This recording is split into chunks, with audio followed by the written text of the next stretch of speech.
Teasel's Tudor Trivia!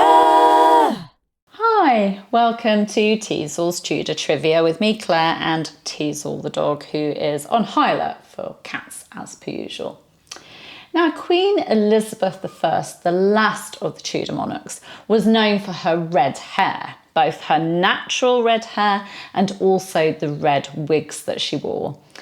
And she made it really fashionable. She made it so fashionable that her courtiers dyed their hair red, with even the men dyeing their beards in her honour, because, you know, you wanted to be like the Queen and you wanted to show her how important she was to you. So the men would dye their beards red. Wow.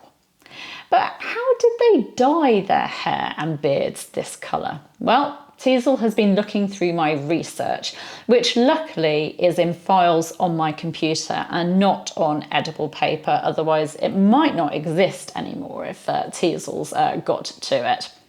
And Teasel found some instructions for colouring the hair or beard chestnut from Hugh Platt's 16th century work. So here you go. This is what Hugh Platt wrote.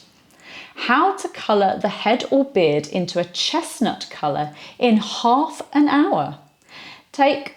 What are you doing, Teasel? Are you actually going to pay attention to this? Because this is really important. Take 1 part of lead calcined with sulphur and 1 part of quicklime. She's not impressed. Temper them somewhat with water. Lay upon hair, chafing it well in, and let dry 1/4 of an hour or thereabouts. Then wash the same off with fair water divers times, and lastly with soap and water. And it will be a very natural hair colour. The longer it lieth on the hair, the browner it groweth. This coloureth not the flesh at all, and yet it lasteth very long in the hair. Whoa, lead, sulphur and quicklime all in one recipe. Oh dear, highly toxic ingredients that surely would burn the scalp.